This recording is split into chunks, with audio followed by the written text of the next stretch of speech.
al Señor. Hermanos, por favor, tomen asiento. Es una bendición poder estar con ustedes, adorar juntos en este día del Señor. Nuevamente reciban un gran saludo de Vida Cícero. Mi nombre es César Ariza, como el pastor Oscar lo había dicho.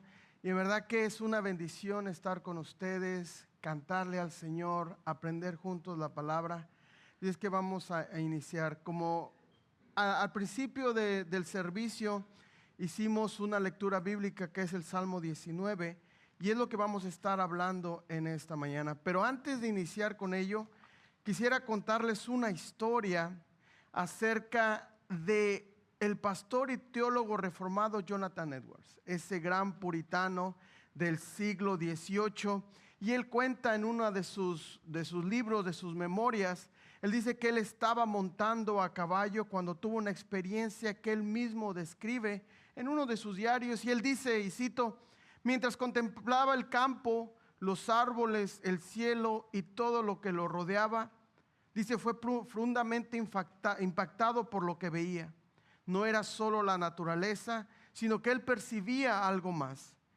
Edwards escribió que al mirar la creación veía una especie de dulzura y excelencia en todo, como si toda la creación estuviera reflejando la belleza y la gloria de Dios. Él dice, no era una voz audible, pero era innegable. La creación le estaba hablando. Pero esa no fue la parte más profunda, dice Jonathan. Y Edwards dice que no solo vio la gloria de Dios en la creación, sino que esa experiencia lo llevó a amar más la palabra de Dios. La escritura dejó de ser solo información y se convirtió en algo dulce, deseable y profundamente transformador para su alma. Y esa transformación produjo algo más, una respuesta. Él mismo describe cómo su corazón era movido a oración, a adoración y a una rendición delante del Señor. Y hermanos, eso es lo que vamos a ver esta mañana. El mensaje de esta mañana se titula Voces que revelan a quién pertenecemos. Y lo vamos a ver en 3 puntos, así es que iniciemos con el primero. El primer punto, la voz de la creación. La voz de la creación. Vamos a leer el Salmo 19, del 1 al 6, nos vamos a enfocar en el primer punto, del 1 al 6, dice: los cielos proclaman la gloria de Dios y el firmamento anuncia la obra de sus manos. Verso 2, un día transmite el mensaje al otro día y una noche a la otra noche revela sabiduría. No hay mensaje, no hay palabras, no se oye su voz, pero por toda la tierra salió su voz y hasta los confines del mundo sus palabras. En ellos Dios puso una tienda para el sol y como un esposo que sale de su alcoba, se regocija como hombre fuerte al correr su carrera. Verso 6, de un extremo de los cielos es su salida y su curso hasta el otro extremo de ellos, y no hay nada que se esconda de su calor. Al inicio de este salmo vemos cómo es que David llama nuestra atención a lo que Dios espera de su creación.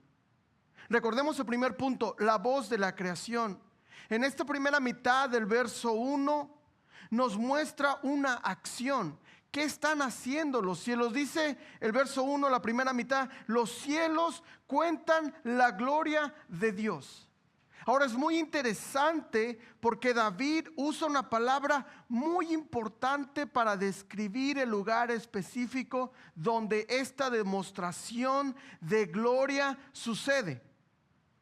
La palabra que él usa es la palabra samayín, y aunque nosotros leemos que dice los cielos, él no está hablando de los cielos que tú y yo vemos.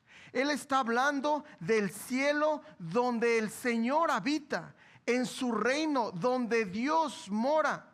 Y ahora pregúntate esto: si esa es la morada de Dios, ¿qué está pasando en la morada de Dios? Bueno, vemos una demostración clara que en ese lugar en donde Dios habita, ahí dice que se cuenta, ahí se hace conocido, ahí se expresan las riquezas del único Dios que originó y gobierna el mundo. En hebreo, esta frase la presenta para dar un énfasis de algo que están haciendo. Su realidad debería de haber quedado así. Los cielos están declarando la gloria de Dios. Es una constante declaración de lo que es Él. El testimonio de los cielos es constante en el cielo, donde Él habita. El Creador se identifica como el Dios de poder y majestad, y su gloria es la suma de todas sus perfecciones. ¿Qué es lo que están hablando en el cielo? En el cielo se está hablando de su sabiduría, se está hablando de su poder, se está hablando de su omnisciencia, se está hablando de su omnipresencia. Y ahora recuerda el primer punto, la voz de la creación. La creación está hablando acerca de su Creador. Vamos a la segunda mitad del texto. Dice, y el firmamento, del verso 1, anuncia la obra de sus manos. Y este firmamento es el cielo que tú y yo vemos. Lo azul, las estrellas. Fíjate que en el hebreo, como es un salmo, y los salmos son poemas, pero que dentro de ellos también tienen enseñanzas para mostrar quién es Dios y para que nosotros aprendamos a vivir una vida. Para ellos, cuando ellos decían la palabra firmamento, dice, se considera como una bóveda celestial donde están guardados todas las cosas. Y este es el cielo que tú y yo vemos. Muchas veces pensamos que los salmos son solamente para cantar, y no es así. Los salmos tienen una función de enseñanza teológica. ¿Por qué digo eso? Bueno, para la audiencia original que escuchaba y conocía a otros dioses, al escuchar en este salmo que los cielos y el firmamento estaban hablando de Dios, ellos habían escuchado y conocían a otros dioses, pero al escuchar que el salmo les dejaba entender y les afirmaba que este firmamento que ellos estaban viendo había sido creado por el Dios verdadero. ¿Por qué digo eso? Escucha esto en Jeremías capítulo 10, verso 11 y el 12, no vayan ahí, se los voy a leer. Fíjense el contraste de lo que Dios está marcando, de quién es Él. Dice en el verso 11 del capítulo 10 de Jeremías, pero el Señor es el Dios verdadero, Él es el Dios vivo y el Rey eterno. Ante su enojo tiembla la tierra y las naciones son impotentes ante su indignación. Verso 11, así les dirán los dioses que no hicieron los cielos ni la tierra, perecerán de la tierra y debajo de los cielos. Eso es un contraste lo que nos está mostrando el Salmo. Primero el salmista David nos está diciendo, Dios es el creador y su creación le está hablando. Mira, vamos a Salmo 115 rapidito. Salmo 115, verso 4 y 7. Salmo 115, verso 4 y 7. Fíjate, en ese tiempo, al igual que en nuestra época, hay muchos dioses que no son verdaderos.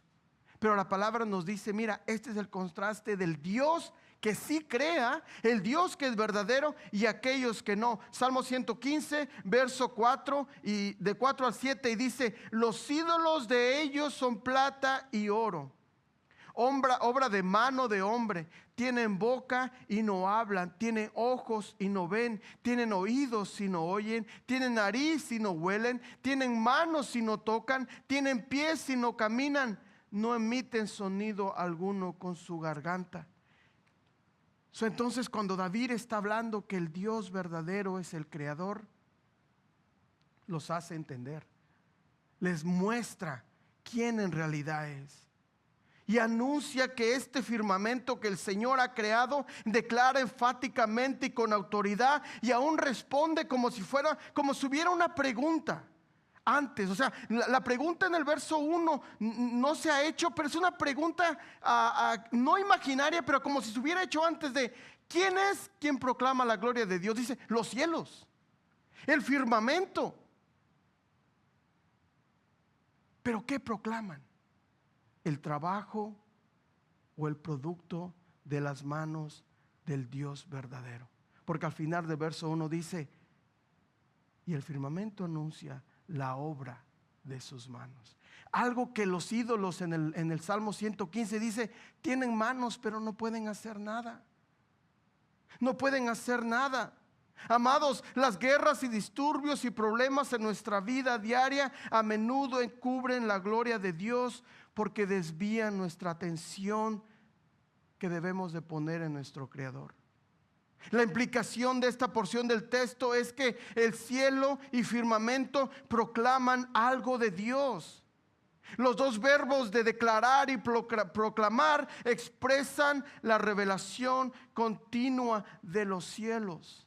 Así es que en esta mañana pregúntate, ¿qué tipo de adoración o hacia quién diriges tu adoración?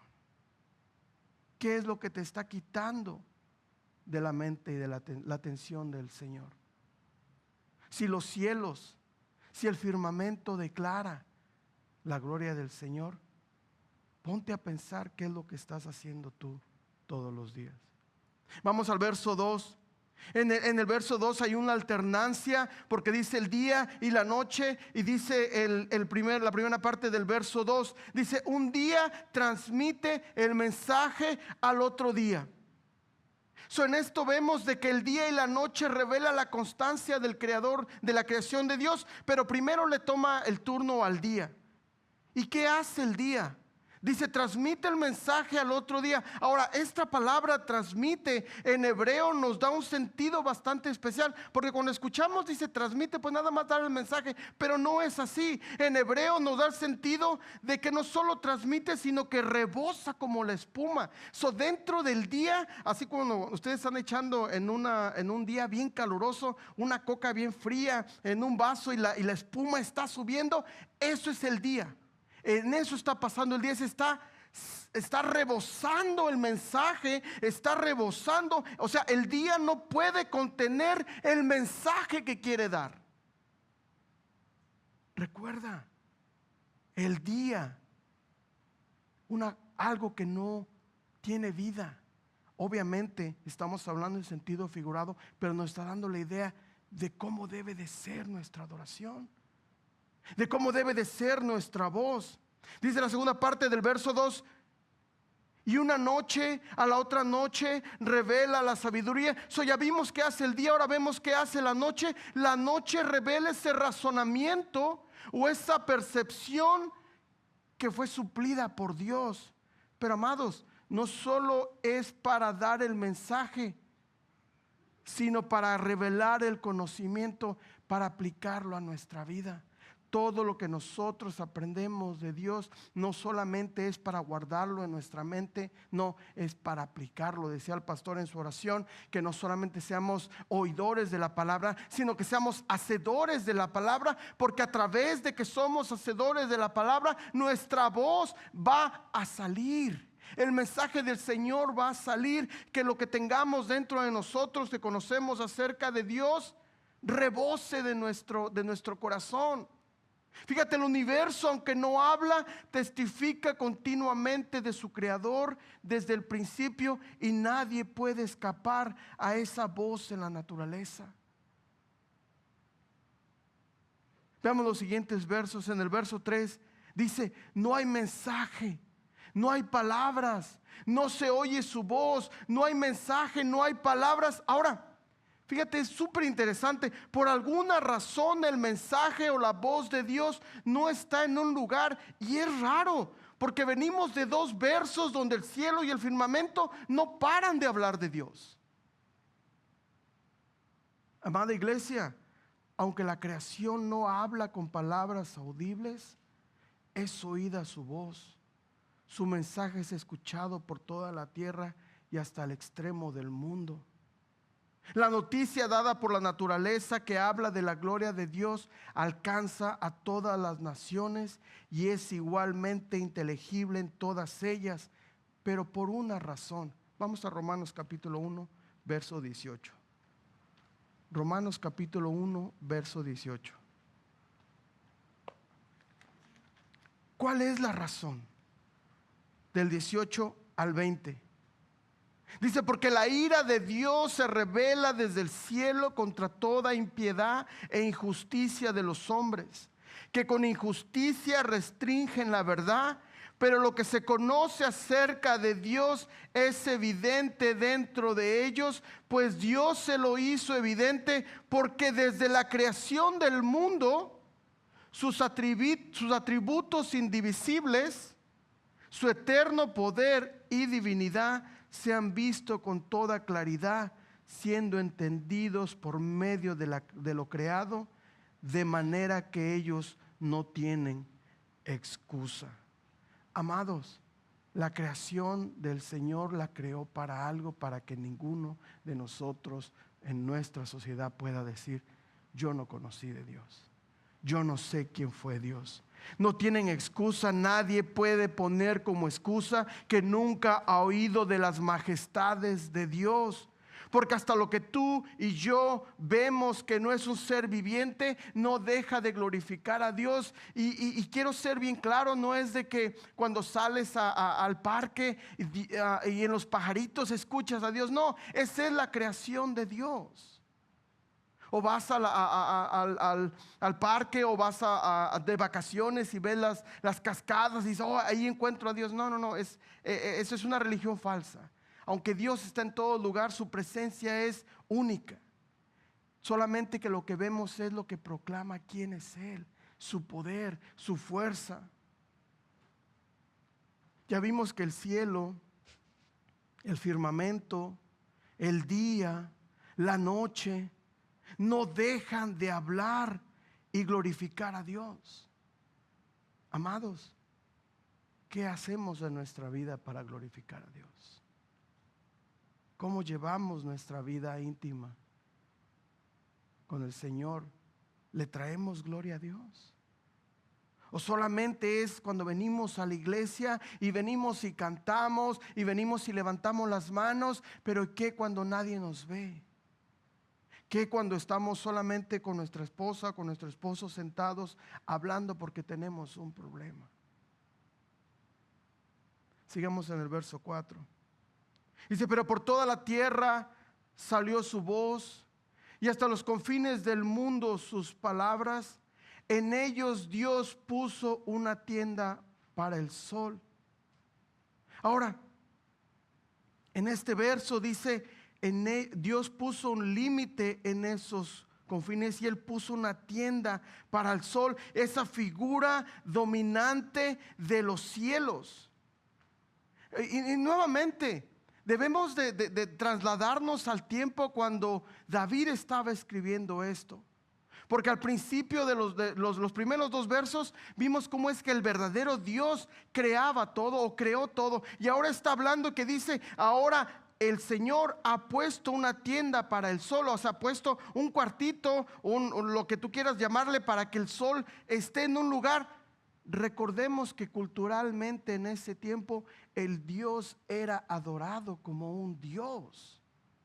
Para los egipcios el Dios era adorado como un Dios. Entonces cuando David está hablando, le está diciendo: ese Dios que ustedes adoran y creen, el Dios verdadero le ha puesto un lugar para que se guarde, para que se esconda, para que descanse.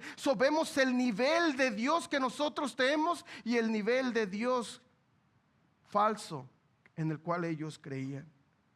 Fíjate, en el verso 5 dice: y o sea, el sol, dice: como esposo que sale de su alcoba, se regocija como hombre fuerte al correr su carrera. Vamos a quedarnos en la primera mitad del verso 5. Y como esposo que sale de su alcoba.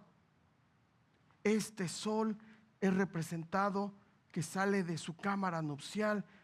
¿Cómo sale un novio el día de su casamiento? Pues esperemos que salga contento, no que salga con un shotgun detrás de él y porque lo obligaron a casarse. No, sale emocionado, expresando alegría. Se regocija porque sabe quién lo creó y sabe lo que va a hacer.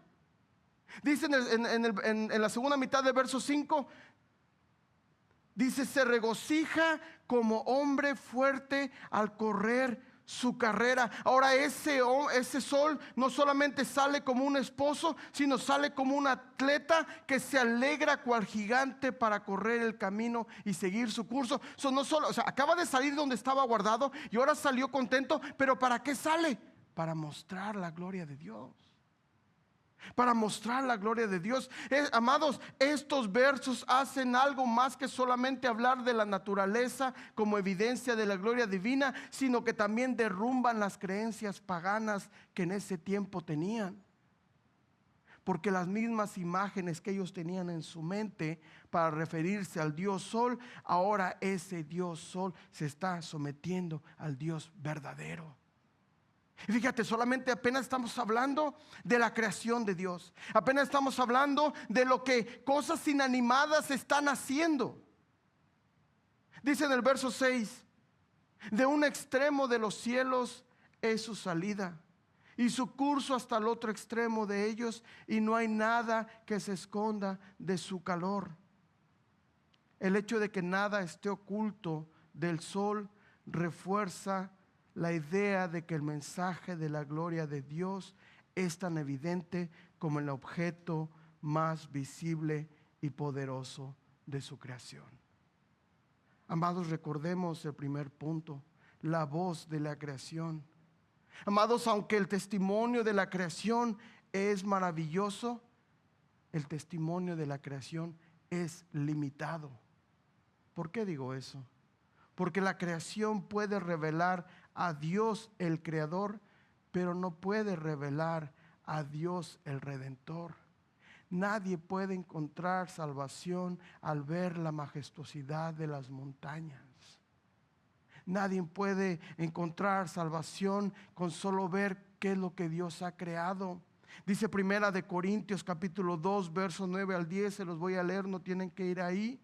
Dicen: cosas que ojo no vio, ni oído oyó, ni han subido al corazón del hombre, son las que Dios ha preparado para los que le aman, pero Dios no las reveló nos las reveló a nosotros por el Espíritu. Significando que para aprender las verdades espirituales que se necesitan para ser restaurados a una feliz relación con Dios, necesitamos una mejor revelación de la gloria de Dios. Y esa revelación no la podemos ver con los ojos físicos, sino la vamos a ver con los ojos espirituales. Pero ¿cómo podemos llegar a ese conocimiento, mis hermanos?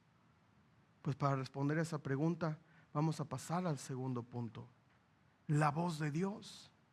La voz de Dios, de los versos 7 al 10, leámoslo juntos. La ley del Señor es perfecta, que restaura el alma. El testimonio del Señor es seguro, que hace sabio al sencillo. Los preceptos del Señor son rectos, que alegran el corazón. El mandamiento del Señor es puro, que alumbra los ojos. El temor del Señor es limpio, que permanece para siempre. Los juicios del Señor son verdaderos, todos ellos justos, deseables más que el oro, sí, más que mucho oro fino, más dulces que la miel y que el destilar del panal. La escena nos lleva del mundo de Dios, de lo que Él creó, a la palabra de Dios. Regresemos al verso 7, la primera mitad. La ley del Señor es perfecta, que restaura el alma. Amados, escuchen esto. La ley es la enseñanza del Dios verdadero, y como viene del Dios verdadero, es perfecta, es completa y no tiene mancha, y tiene una obra que hacer en cada uno de nosotros. Y el trabajo, dice, no solamente es perfecta, sino que restaura, tiene una obra de restauración, o hace una obra de restauración en nuestra alma, o sea, en el ser interno, en la parte de una persona, en todo lo que pensamos, en todo lo que sentimos, en todo lo que deseamos y toda nuestra voluntad. Prácticamente la palabra del Señor devuelve nuestra alma a su existencia original. ¿Para qué? Para que sea usada en la función original de adorar a Dios. ¿Te has preguntado cómo es que ahora puedes disfrutar de la comunión con Dios? De la lectura de la palabra, de la adoración en la iglesia. Amados, porque Él restauró nuestra alma y ahora se hace real en tu vida y en la mía lo que Isaías decía del propósito de la palabra. Mire, vamos a Isaías capítulo 55. Isaías capítulo 55, verso 10 al 13.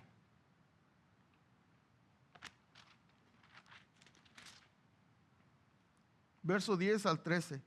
Dice, porque como descienden de los cielos la lluvia y la nieve y no vuelven allá, sino que riegan la tierra, haciéndola producir y germinar, dando semilla al sembrador y pan al que come, así será mi palabra que sale de mi boca. No volverá vacía, sin haber realizado lo que deseo y logrado el propósito para cual la envié.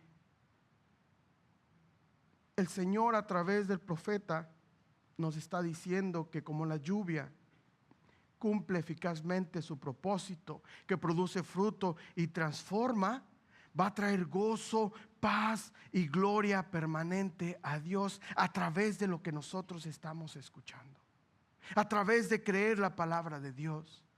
Recuerda el segundo punto, la voz de Dios. Verso 7, regresemos al Salmo 19. En el verso 7, la segunda mitad, dice: el testimonio del Señor es seguro, que hace sabio al sencillo.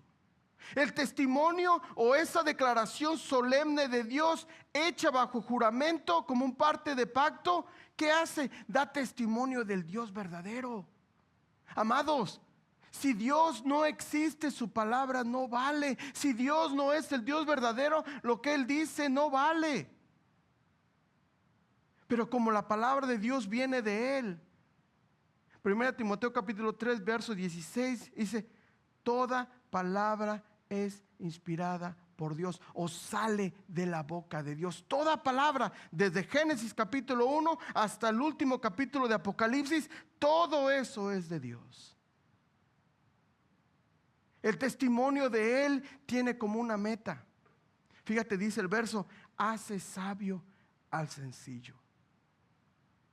La meta de la palabra de Dios es volver a una persona simple y que carece de inteligencia o de sentido común, la vuelve sabia.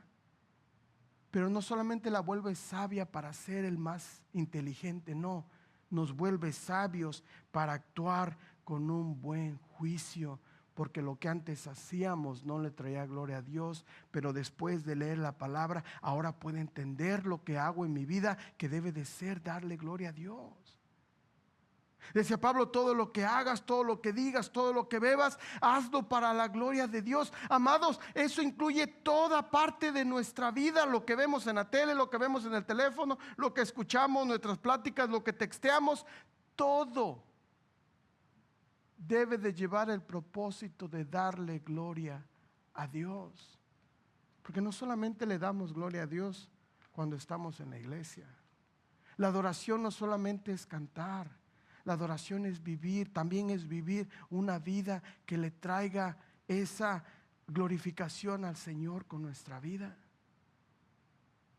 Cuando un cristiano falla o cuando un cristiano se desvía y cuando un cristiano empieza a hacer tonterías, dice la palabra que le trae vergüenza al evangelio.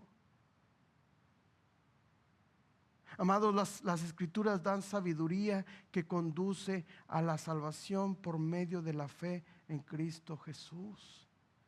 Cada uno de nosotros, al escuchar la voz de Dios, nos ayudan a obedecer, nos ayudan a someternos, nos ayudan a aprender, nos ayudan a actuar de una manera que diga: ese es mi Dios. Yo sé que se me hace difícil por la situación que estoy pasando en este momento, pero la palabra me dice que la paz que sobrepasa todo entendimiento va a estar conmigo. ¿Es difícil? Sí. ¿En nuestra carne es difícil? Sí. Pero por eso confiamos en fe. Verso 8. Los preceptos del Señor son rectos, alegran y que alegran el corazón. Amado, los preceptos o las reglas de conducta del Señor son correctas y están en conformidad con la ley, justicia y moralidad. Todo lo que Dios dice es bueno, no porque Dios lo dice, sino porque Él lo creó, sino porque viene de Él. Porque muchas veces una persona puede decir cosas buenas, pero su corazón es malo. Pero en este caso no, las cosas que Dios dice son buenas porque es de Él, porque viene de Él. Y todos esos preceptos o todas esas reglas, al ser obedecidas, alegran o traen alegría al corazón. Ahora, muchas veces vamos a pasarlo a la vida normal cuando le decimos a nuestros hijos: no hagas eso, no hagas eso. En realidad es porque queremos que no hagan eso o porque queremos que no vayan a sufrir las consecuencias de lo que están haciendo. Solo que le estamos diciendo al decirles que no lo hagan es protegerlos, y es lo que hace la ley del Señor en nuestra vida. Es ponernos un cerco alrededor de nosotros. En el libro de Job, en el primer capítulo, cuando el Señor le dice al diablo: ¿has visto a mi siervo Job? El Señor le dice, el diablo le dice: es que tú le has puesto un cerco alrededor de él. Bájalo tantito y vas a ver cómo te maldice. Amados, la ley de Dios es el cerco que nosotros tenemos alrededor de nosotros. Ay, es que me dicen en la iglesia que no tome. Ay, es que me dicen en la iglesia que no chisme. Amado, porque te afecta. No solamente te afecta a ti, afecta a tu familia. Lo que queremos es de que llegues a vivir una vida que glorifique a Dios. Al final, cada uno de nosotros va a responder por sus propias acciones cuando estemos con el Señor, pero nuestro trabajo como liderazgo, como hermanos en Cristo, y a veces olvídate del título de líder, solamente como hermanos es decirte: amado, estás haciendo algo mal. Y ese es el punto. La voz de Dios cambia nuestra vida. Ahora, los pensamientos de una persona, donde se encuentran sus emociones o los conocimientos de bien y el mal. Y obviamente todos sabemos que del corazón no vienen las emociones, ¿verdad? Viene de nuestra mente, y aún la palabra dice: renovaos de la mente. Pero en este caso dice que nuestro corazón se alegra y le dan la vida y guían al justo. Prácticamente nos traen esa paz, nos traen una alegría. Fíjate, la segunda mitad del verso 8 dice: el mandamiento del Señor es puro, que alumbra los ojos. Iniciamos en el 8 con los preceptos. Ahora dice el mandamiento. Son palabras diferentes, parecen iguales, pero son palabras diferentes. Los mandamientos o las instrucciones o indicaciones es lo que el Señor dice, es lo que tenemos que hacer. Pero ¿qué hace? ¿Qué hace ese mandamiento del Señor? Que primero es puro. Y segundo, ¿qué hacen? Dan iluminación o dan discernimiento espiritual a nuestros ojos. Ahora tú y yo podemos ver y podemos ser como ese ciego en el Evangelio de Juan capítulo 9. Vamos a Juan capítulo 9, verso 25. Juan capítulo 9, verso 25.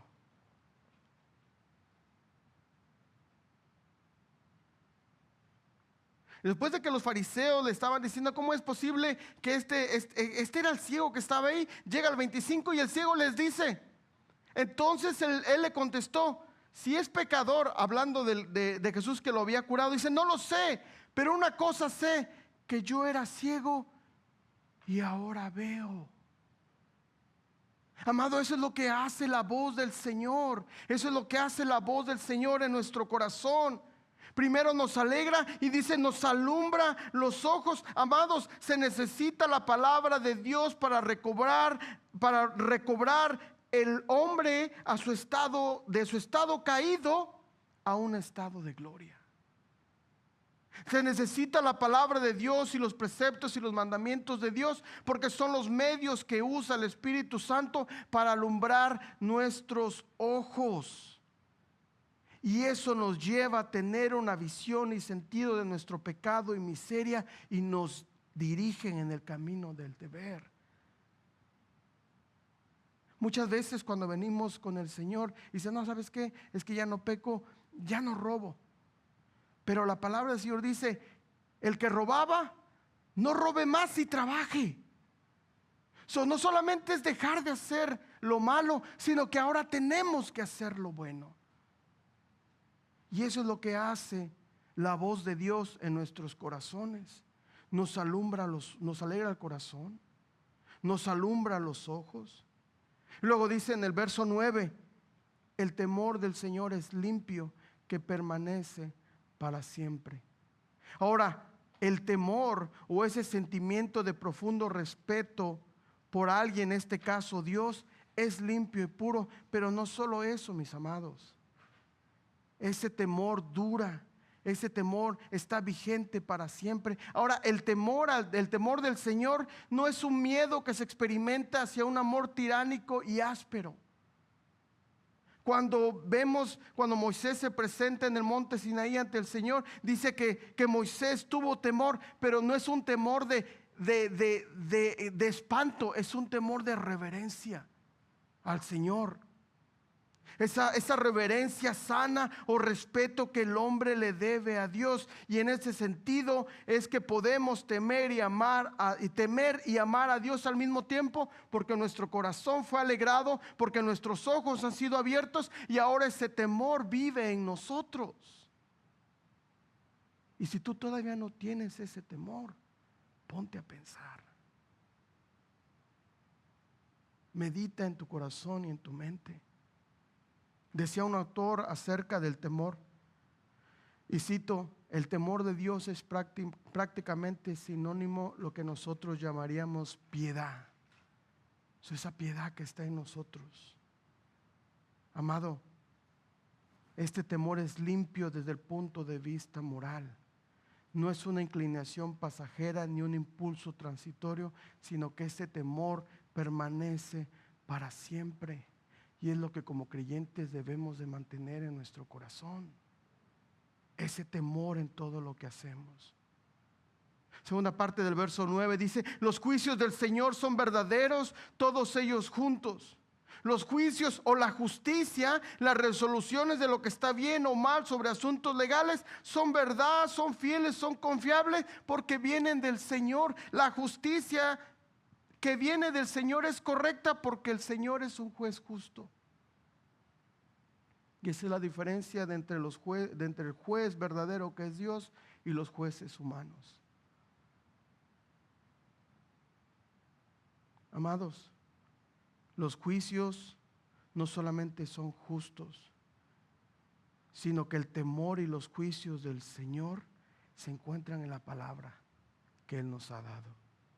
La Biblia nos da la enseñanza de Dios, pero también nos ofrece un impulso para llevar una vida recta. Eso no solamente lo vemos aquí, sino nos dice cómo hacerlo también. Nos da ejemplos. Cuando leemos la palabra de Dios, dice Juan 17:17, cuando el Señor Jesús oraba por sus discípulos, dice: Señor, santifícalos con tu verdad, porque tu palabra es verdad. Y eso es lo que hacemos todos los días cuando abrimos la palabra, cuando cantamos la palabra, cuando oramos la palabra. Nuestra vida está siendo santificada, está pareciéndose cada vez más al Señor. Y si tu vida no está pareciéndose cada más a lo que la palabra del Señor dice en Gálatas capítulo 5, que da frutos del Espíritu, de gozo, de paciencia, de paz, hazte una pregunta: el por qué.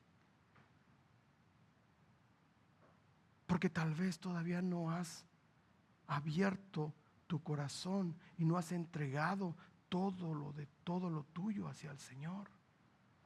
Aquí podemos poner una cara bonita, podemos poner lo que mejor podamos aquí en la iglesia, pero la vida cristiana se vive en el hogar. A veces como padres nosotros cometemos el error, aunque nosotros no vamos a salvar a nuestros hijos, los padres sí somos esa piedra de tropiezo en ellos, porque dicen: mira, me invitan a la iglesia, pero ni siquiera ellos pueden cambiar. ¿Cómo voy a creer lo que ellos dicen que es verdadero si en ellos ni siquiera ha hecho efecto? Recordemos el segundo punto, la voz de Dios. Dice: deseable más que el oro, deseable más que sí, más que mucho oro en el verso 10. Ahora, ¿de qué habla David? Bueno, hermanos, lo acabamos de leer: el testimonio, los mandamientos, los preceptos, el temor, los juicios. Eso es lo que debería de ser deseable para ti y para mí. ¿De qué manera? Dice, son dignos de ser tenidos o buscados o logrados más que el oro, que era considerado precioso en ese tiempo y ahorita. Pero no solamente como el oro regular, dicen en el verso 10, dice, sino como el oro más fino, una especie de oro posiblemente conocido por una buena calidad. El metal más precioso que David conocía le sirve para medir el valor de la ley de Dios. ¿Buscamos la palabra del Señor con ese ánimo? Dice el verso 10, la segunda mitad del verso 10: más dulces que la miel y que el destilar del panal. Del mismo modo como el oro era la sustancia más valiosa que se conocía, la miel era lo más dulce. La palabra de Dios era para David lo más deseable que el oro puro y más dulce que la miel. Pero ahora no solamente una miel regular, dice, sino que el destilar del panal, esa miel que está goteando del panal que está saliendo, este es ese panal para nosotros. ¿En realidad lo deseamos o no? Amados, la implicación de estos textos es que la voz de Dios es lo mejor que cualquier cosa que tú y yo podamos conocer. ¿Cómo la tratas tú? ¿Qué haces con ella? ¿Te alimentas? Y esto nos lleva al último punto. Recordemos los dos primeros: la voz de la creación, la voz de Dios. Y ahora el tercer punto: la voz del creyente. De los versos 11 al 14.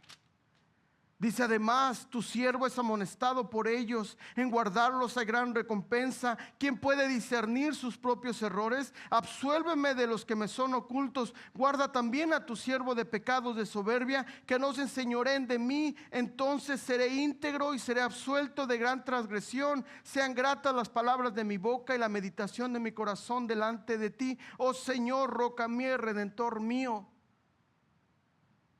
La voz del creyente.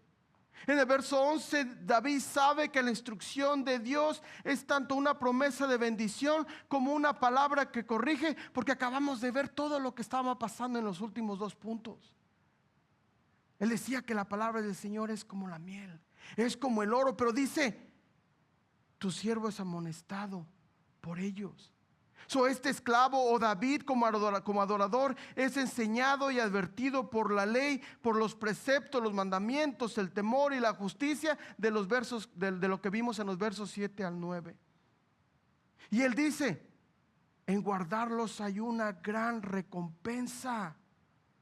Y es aquí donde vemos que los versos del 12 al 14 se convierten en la voz del creyente y se convierten en una oración.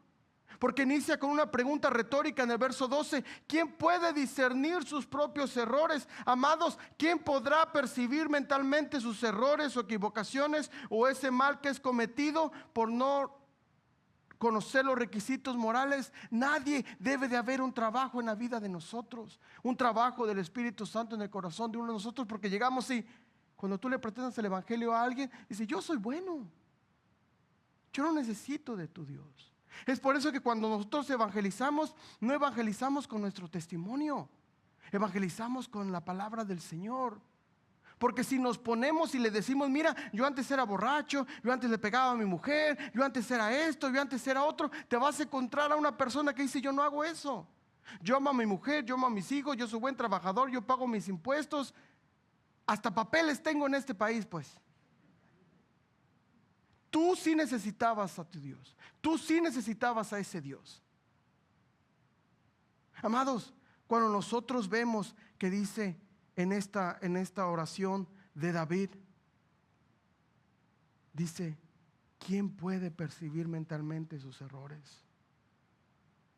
La respuesta que implica es que sí podrá entenderlos, pero solo aquel que examine su propia vida a la luz de la palabra de Dios.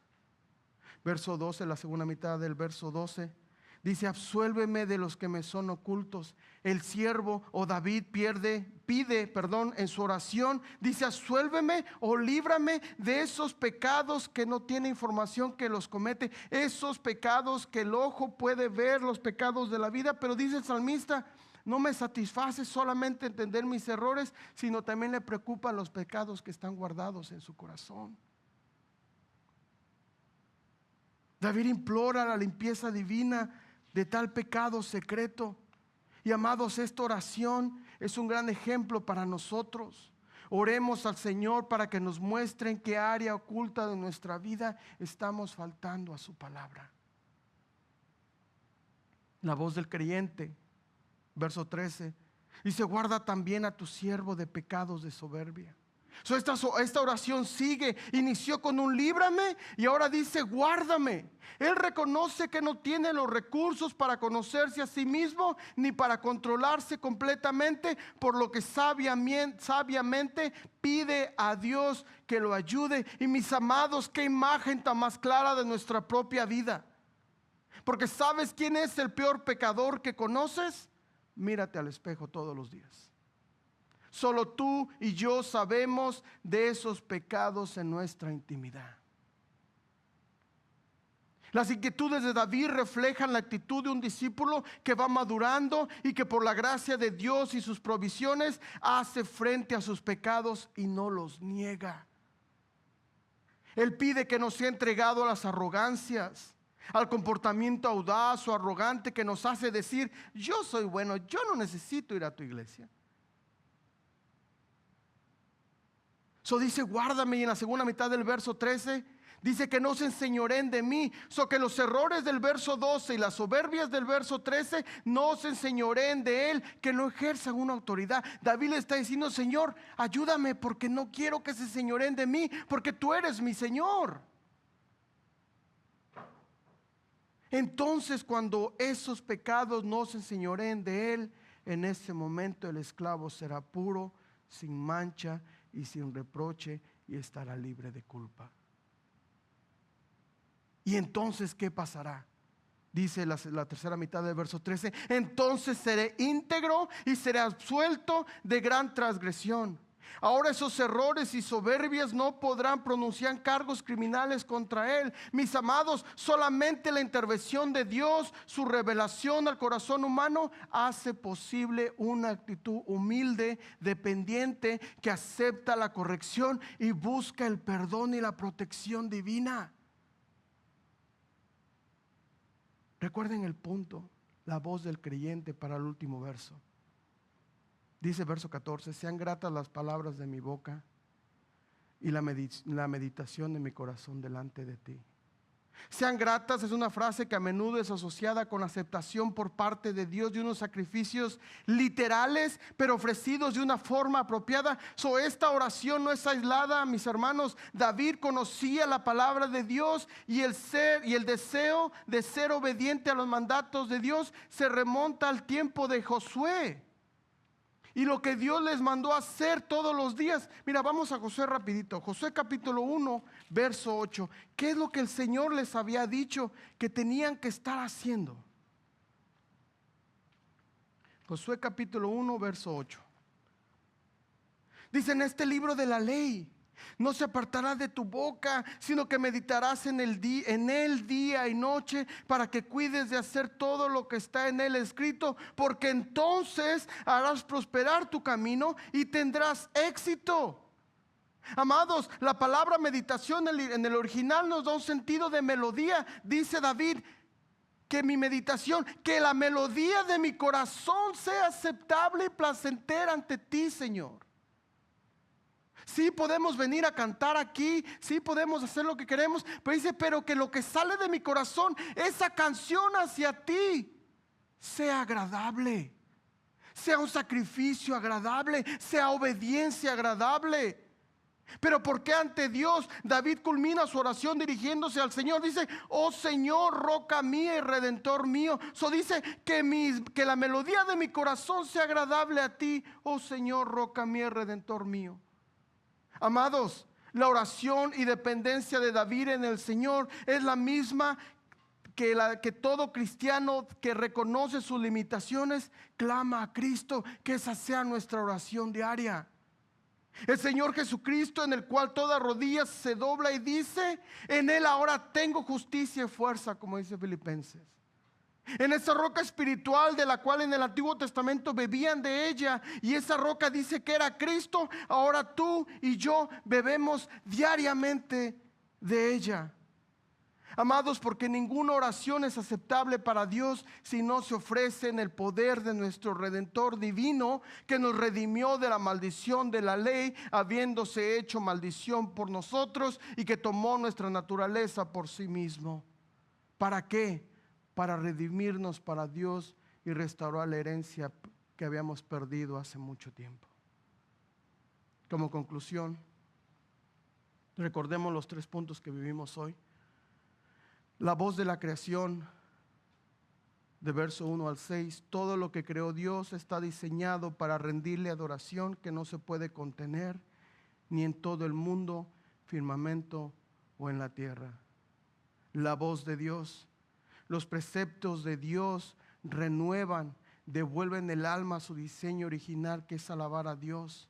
Esa ley es confiable porque viene de Él, dan discernimiento y abren los ojos de nuestra alma. Tercer punto, la voz del creyente, la oración del siervo a Dios. Ya que el siervo vio o aprendió acerca de la alabanza y de los preceptos de Dios, ahora pide en oración ser liberado, preservado y limpiado, para que como resultado de esa obra que Dios hace en su vida, ahora pueda estar en su boca y su corazón siendo agradables ante su Dios y Redentor. Recordemos la historia de Edwards que leímos al principio. Edwards dice que no solo vio la gloria de Dios en la creación, sino que esa experiencia lo llevó a amar más la palabra de Dios. La escritura dejó de ser solo información y se convirtió en algo dulce, deseable, profundamente transformador para su alma. Y esa transformación produjo algo más, dice Edwards, una respuesta correcta hacia Dios. Y él mismo describe cómo su corazón era movido a la oración, a la adoración y a una rendición delante de Dios. Amada iglesia, que la revelación de Dios en la creación no nos deje de asombrar al mostrar la gloria, pero Dios nos libre a olvidar que la escritura va más allá, porque es la que transforma nuestro corazón, llevándonos como creyentes a buscar el perdón y la aprobación de Dios todos los días de nuestra vida. Amigos, si esta es tu primera vez que escuchas quién es Dios, o ya has venido muchas veces a esta congregación y has estado escuchando y todavía no has dado ese paso de fe, amigo, Él obra en la vida de un pecador. Todos los que estamos aquí somos pecadores, no somos perfectos. Deja de dar adoración a ídolos que no te escuchan. Deja de escuchar la voz del mundo que solo te lleva a perdición, y que hoy sea el día que tu voz, como la de David, sea un clamón para el perdón de tus pecados. Pónganse de pie, por favor, para orar juntos.